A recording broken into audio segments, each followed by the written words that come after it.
Parshas Chukas.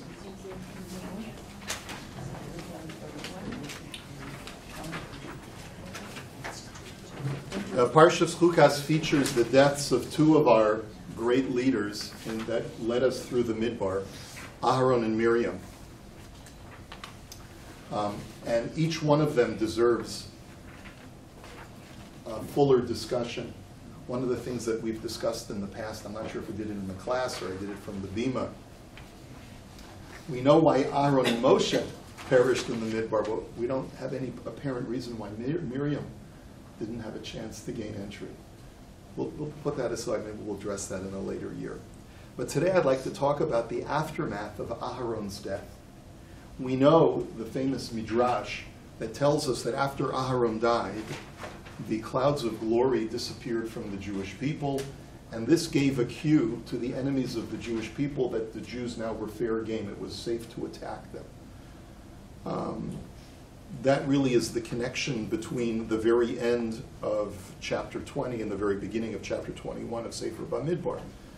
The Torah says that after Aharon died, and Moshe, it was really what was called mitat nishika, death by the kiss of Hashem, literally, where Aharon's death is painless, and he is basically taken up to the top of a mountain and lay down, and then just very peacefully passes away.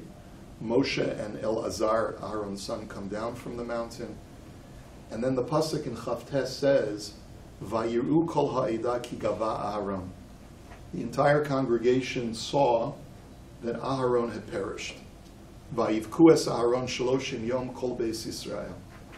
And the people cried or wept for Aharon for 30 days. The very next pasuk is Vayishma HaKenaani melech Arad Yoshev HaNegev.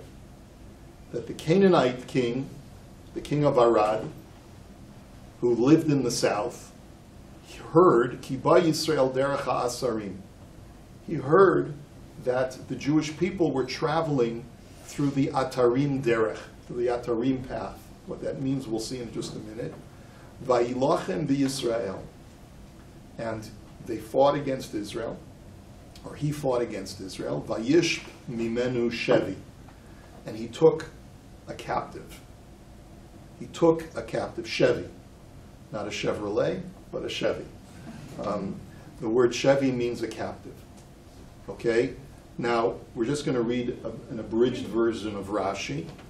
Vayishma HaKenaani. What did the Canaanite king hear? Shama shemet Aharon v'nistalku ananei kavod. He heard that Aharon died, and the clouds of glory had disappeared, and now the Jews were fair game. They no longer had that protective element.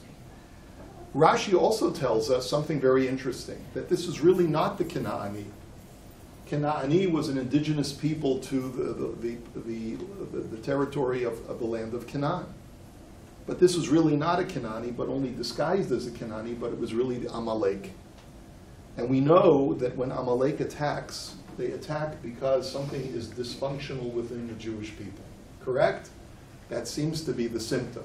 When there's dysfunction within Klal Yisrael, Amalek attacks. And so this is the view of Chazal over here, that, and I didn't copy it for you, but that's what Rashi also says. But Derech HaAtarim, what does it mean that they went through the Atarim path? Derech HaNegev Shahalchu Ba HaMeraglim.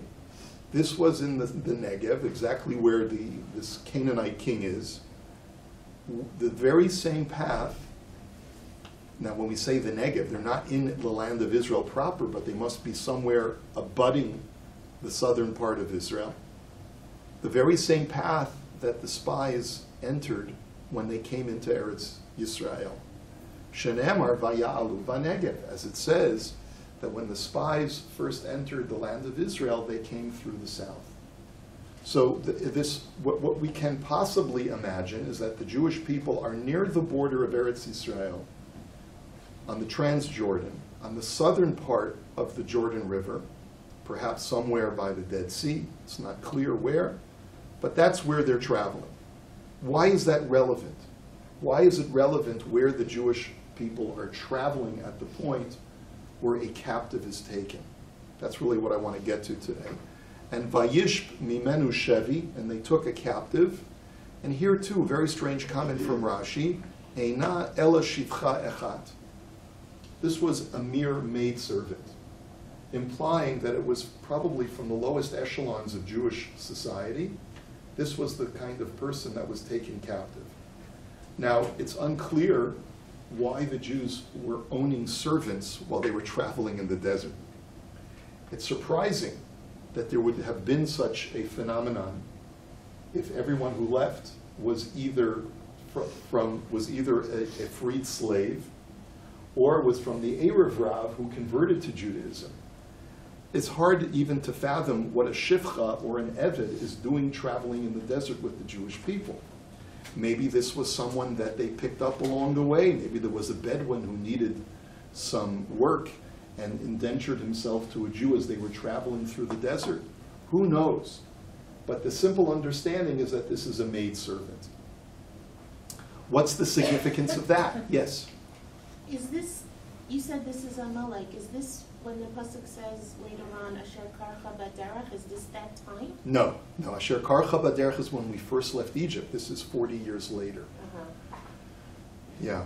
But this is, we'll see that this whole story is related to what happened 40 years prior. And we'll see, I'll explain why that is. There's only one other place where you find the word Shevi in Tanakh. And it appears here. Right? I'm not sure if it's the only other place, but I think it's the only other place. It's a pasuk in Tehillim. Alisa lamarom, shavisa shevi. You went up to the heavens. You brought back a captive. Lakachta matanot ba'adam. And you brought back gifts for man.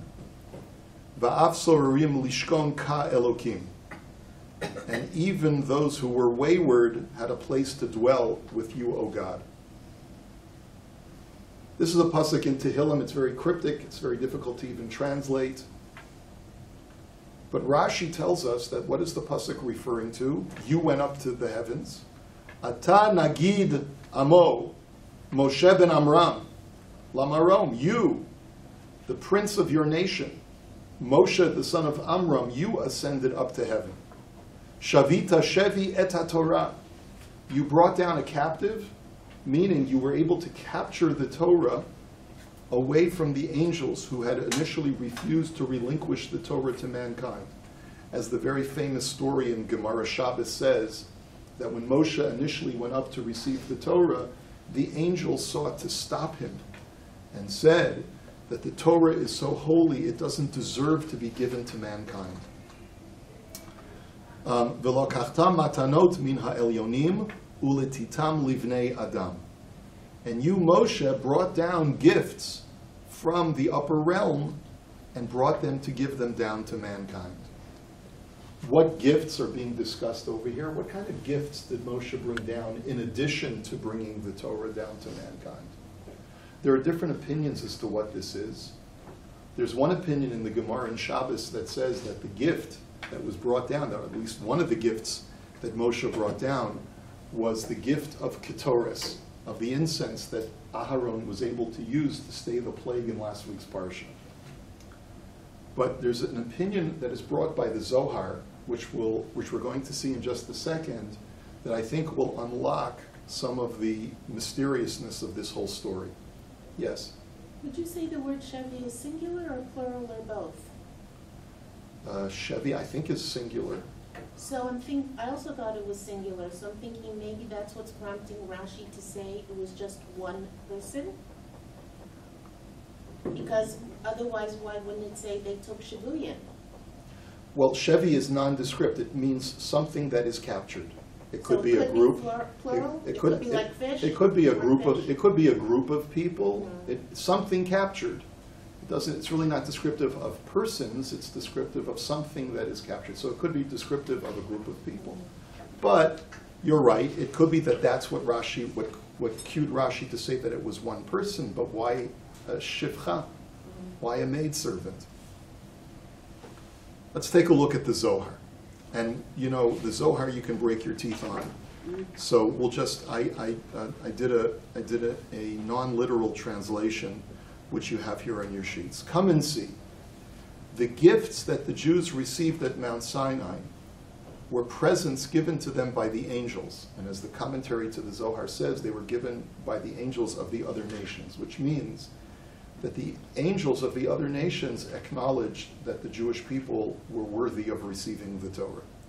For this reason, once they accepted the Torah, neither death nor the evil inclination had any dominion over them. In other words, we know from other midrashic texts that once the Jewish people said Na'aseh v'nishma, the angel of death had no dominion over them. They reached their perfected state of going back to paradise, going back to the state of Adam and Eve before the sin. And they were really in this very, very exalted state of humanity that we had not seen since the eating of the tree of knowledge of good and evil. And so neither death nor the evil inclination had any dominion over them. They thus not only received the Torah without any protest from the other nations, they also received endorsing gifts from their angels. But once they sinned with the golden calf, they had to relinquish almost all of those gifts. The only thing that they were allowed to keep is called Shevi. Now, the Zohar itself is very cryptic. What does the word Shevi allude to? The commentary to the Zohar says that the word Shevi over here means the ability to study Torah easily. But once they sinned again upon Aharon's death, the verse tells us that the Canaanite or Amalekite heard and took away even their Shevi. That is, that from now on, Torah study would be difficult. Even so, anytime Israel returns to their Father in heaven, these gifts return to them, and in the future world, everything will return.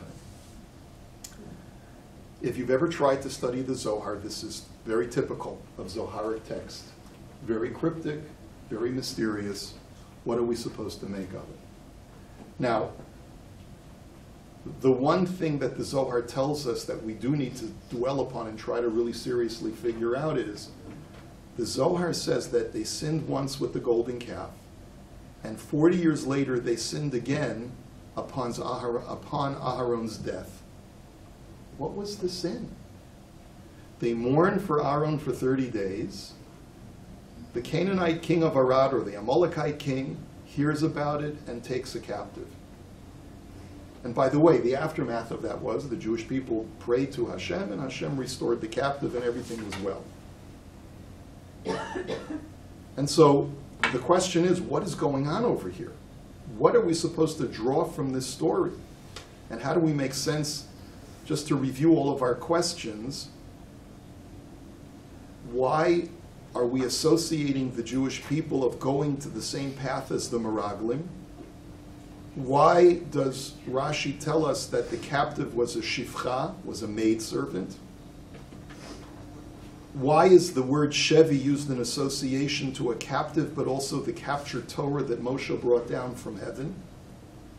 And why does the Zohar connect the act of the golden calf and what is happening over here, where there is no apparent sin whatsoever? Those are our questions. I want to show you that there is another connection between what's going on over here and the events immediately leading up to the golden calf. You know how it says over here, "Vayiru kol ha'eda ki gava Aharon." Everyone saw, the entire congregation saw that Aharon had expired. You have the exact same language of "they saw" when it comes to the pasuk of "Vayar ha'am ki voshesh Moshe laredet min hahar." The nation saw that Moshe was delaying from coming down the mountain. And it was at that moment, the Torah says, "Vayikahel ha'am al Aharon." They all gathered around Aharon and they said to him, "Make for us an Elohim that can go in front of us, because Moshe has died. We don't know what happened to him. We don't know what happened to Moshe, so now we need to make a golden calf." Now the connection gets more interesting. Take a look at Rashi on that verse in Shmos, Perek Lamed Beis, Ki zeh Moshe ha'ish, this man Moshe, we don't know what happened to him. Says Rashi, based on the Medrash, Kimin demut Moshe her'a lahem hasatan. The Satan, the Satan, showed the Jewish people an image, I guess in the sky, of a casket containing Moshe's body. Shenosim oto ba'avir rekiah hashamayim, that they were carrying Moshe's remains in the heavens. The Satan shows the Jewish people that Moshe is dead by showing them an illustration of Moshe's body being transported in the heavens. Just as an interesting aside, the Satan was not mistaken. Moshe was probably in a dead state at that point because his soul had left his body. So if you had gone up to Mount Sinai, you would have seen a Moshe who was either comatose or mamish dead, because his soul had left his body to go up to Shemayim to receive the Torah. So what the Satan was showing them was not inaccurate, but it was just completely, totally out of context. It was there to deceive them. Now, take a look at the Rashi on the story of Aharon's death, which is on this week's Parsha, on Pasuk Chavtes, which we've already read. Vayiru kol ha'edah ki gava Aharon. Everyone saw that Aharon had expired. So the Pasuk said, Rashi says, Kishera'u Moshe ve'el Azar yoredim ve'Aharon lo yarad. When everyone saw that they knew that 3 people had gone up to the mountain, Moshe, Aaron, and Elazar. Moshe and Elazar come down. Aharon is nowhere. So Amru Heichan hu Aaron. They said, where is Aharon? Amar lahem mate. They said, he's dead. Amru lo. Efshar misha amad keneged hamalach ve'atzar et hamagefa yishlot bo malach hamavet. So all the people say back to Moshe and Elazar, we don't accept this. How can it be that the man who stood up to the angel of death and was able to stay the plague in last week's Parsha using the Ketoris, using the incense, how can such a man succumb to that angel of death if Aaron had the power over death itself? We don't accept that he's dead. Says Rashi, Miyad bikeshro Moshe rachamim. Moshe prayed for mercy. Veheruhu malachei hasharet lahem mutal b'mitah. And Moshe showed them a vision of the angels transporting his remains in his casket. Ra'u vehe'aminu. They saw, and they finally believed that Aaron was dead. Do you see the imagery that is being communicated about Aharon's death? What's the connection? It should be immediately apparent to you that the midrashic literature, at least the way Rashi is bringing it down for us, is trying to create some kind of connection. When it came to the golden calf, it is the Satan, who's also an angel, by the way, but is showing the Jewish people Moshe's remains in heaven, that the angels are transporting his remains. And now that the people refuse to accept that Aaron is dead, they can't accept it, Moshe shows them the remains. Moshe shows them the remains because angels in the sky are transporting Aaron's remains in heaven. The very same imagery. So what's the connection? What's the connection? See, here's where I think we can tie this all together. A lot of times, the Jewish people lose their confidence when they lose strong leadership. There have been many times in history when Jewish communities have faltered, and indeed entire generations of Jewish communities have faltered because they lack leadership. And a lot of times, strong leadership will determine the course and the path of the future of a community. All of that is true. But for the individual Jew to invest so much power in their leader is also a mistake. In last week's Parsha, we read about Korach, who challenged the authority of the leaders. but there is also an equally pernicious threat to the Jewish people, which is excessive reliance upon the leaders of the Jewish people. If we rely too much on our leaders, and we don't realize that true realizations of spiritual greatness are within ourselves, and not because of what our leaders tell us and guide us and do for us, but we have to find that path on our own, then we can also fail if we're not careful. And I think that this is part of the lesson of the sin of the golden calf. What was the sin of the Egel HaZahav? 40 years prior to this event, the Jewish people were very insecure. They had just been taken out of Egypt. They were a slave class. And they really knew nothing about self-governance. They knew nothing about it because what do they know? What does a slave know about what it means to be independent and free and to set up a community, to set up a society? And so, rightfully so, when they feared that Moshe was dead, they had every right to feel extremely extreme fear and extreme insecurity. And therefore they said to Aaron, we need a new leader. We need someone who's going to be able to lead us. If it's not going to be a real human being, it's got to be a figurehead. It's got to be some kind of icon of leadership, because without that, we are totally lost. And what Moshe Rabbeinu was in the process of bringing down at that very moment was bringing down the tablets of the covenant, which was going to be that very sign, that very icon of spiritual leadership that the Jewish people so strongly hungered for. That's the Shevi that Moshe brought down. The ability to learn Torah easily is because a person feels that sense of confidence within himself, that I can do this, I'm connected to this.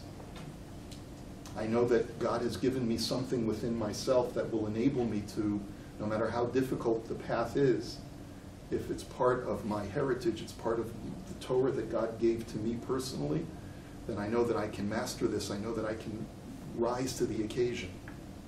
That's the Shevi that Moshe, that's the captive that Moshe brought down. What happened was 40 years later, you would have expected that after 40 years of learning what it means to be a nation, after 40 years of having the Shekhinah in our midst, after 40 years of studying Torah and learning what it means to be a Jew, you would think that the majority of the Jewish people by this point would have developed a greater sense of confidence and of autonomy and independence from their leaders. But unfortunately, when Aharon died, there was a great fall in attitude of the Jewish people. It was almost like the fear that they initially had when they feared that Moshe was dead. And it was almost a semblance of the very same fear that they had 40 years ago when they thought that Moshe was dead. They said, oh no, now we're lost. You know, sometimes when they put up those pashkavilim, you know, those signs in Eretz Yisrael that a great leader, a great rabbi has died, it says, you know, it's very dramatic. Nafla ateres roshenu, the crown of our head has fallen off. The kabernit, the leader, the captain of the ship has perished.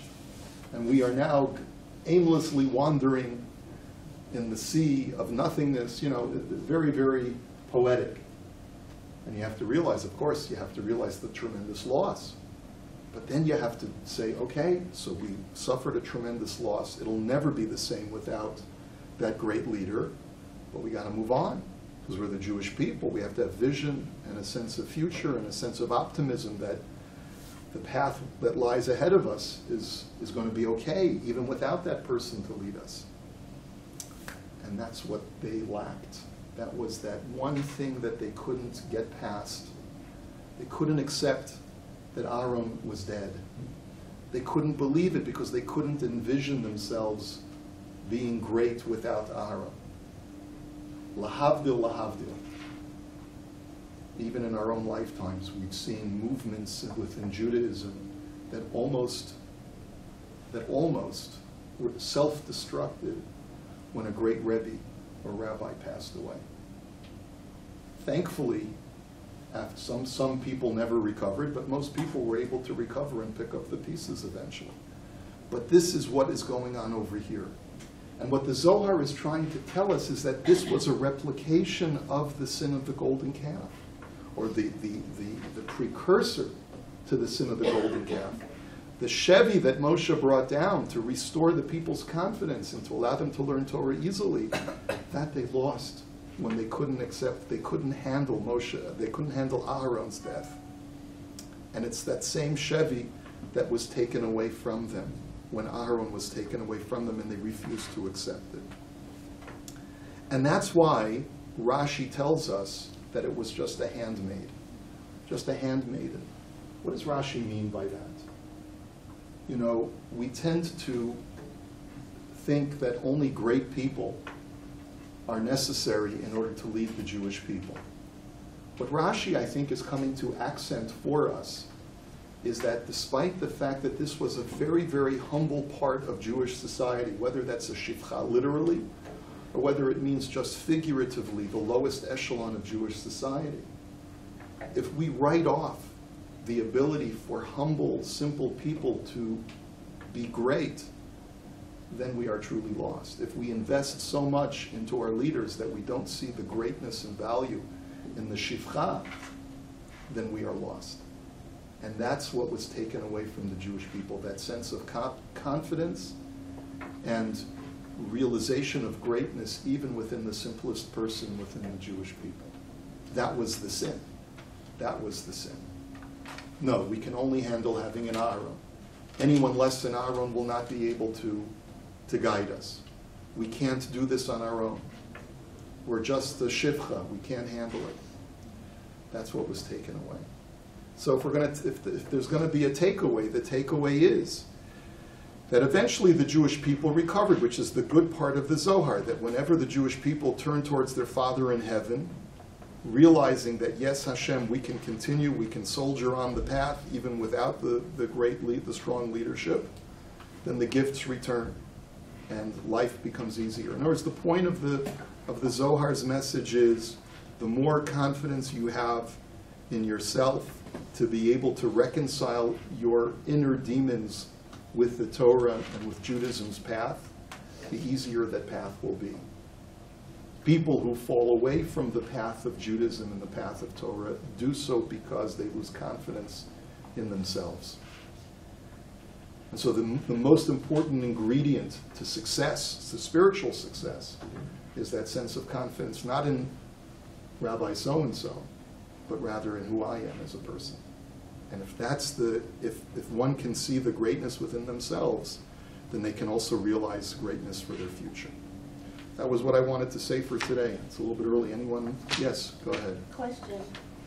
So, when they saw Moshe in the casket, that was the Satan confusing them. But when they saw Aaron in the casket, they were supposed to believe it. It seems almost cruel to me. Why is it that Hashem allows the Satan to confuse them like that, and then in another situation shows them the same thing, and then they're supposed to believe it? Well, this is 40 years later. So? It's an entirely new generation of Jews. And the reason why it's called, the truth is, the Satan was acting l'shem shamayim when the Satan did that. The Satan was doing his job, which was to show the people that without leaders, you're going to fall to pieces. That's what the Satan's job was. It was the message that the Jewish people, they needed to go through a golden calf in order to go through whatever they needed to go through. I know, but it's so confusing. If it would be me, I would say, oh, remember that other time we saw that? And we weren't supposed to believe it was true. Now we're seeing it again. Yeah, but I think you're taking the Medrash too literally. I'm not sure what they actually saw or didn't see. I think this Rashi is supposed to be taken on a figurative level, not on a literal level. That's the way, at least, I'm trying to explain. Yes? Why, I understand the whole thing you're trying to get across, but they still had Moshe. Like, when did Like, why is Aaron sort of superseding Moshe when Moshe was really supposed to be the leader? Like, That's a valid question. Aaron represents to the people a connection to Moshe.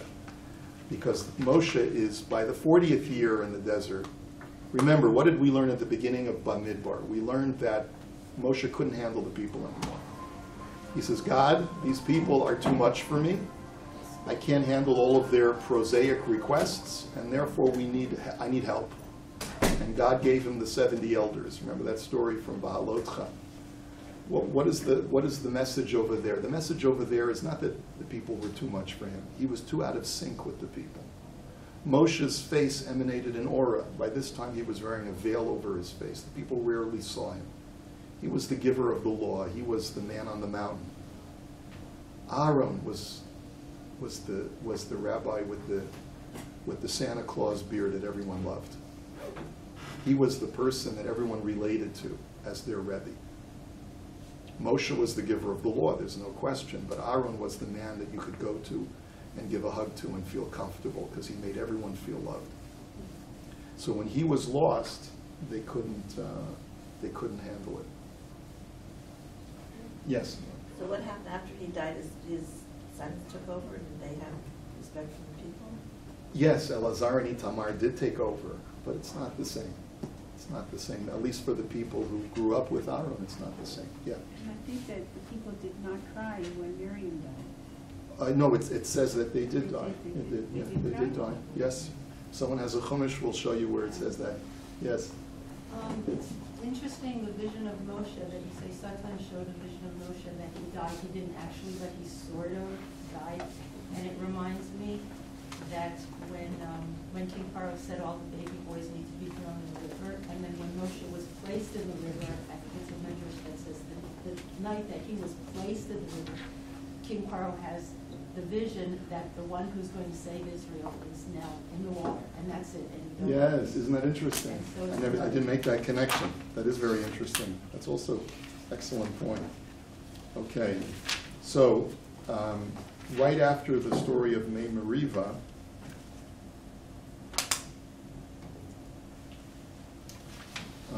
I'm sorry, right before the story of Mei Meriva, the story is, no, you're right. The Torah does not say that they cried for Miriam. It just says, Latomat sham Miriam vatikaver sham. You're right. It doesn't. They lost the water. They lost the water. They didn't cry. Maybe they didn't have time to cry because they were so thirsty.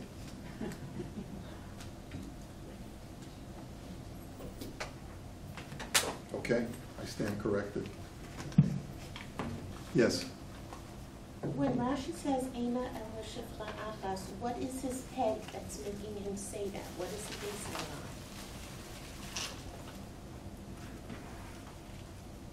it on? I don't know what, you're asking a valid question, but I don't know what the indication is from the pasuk.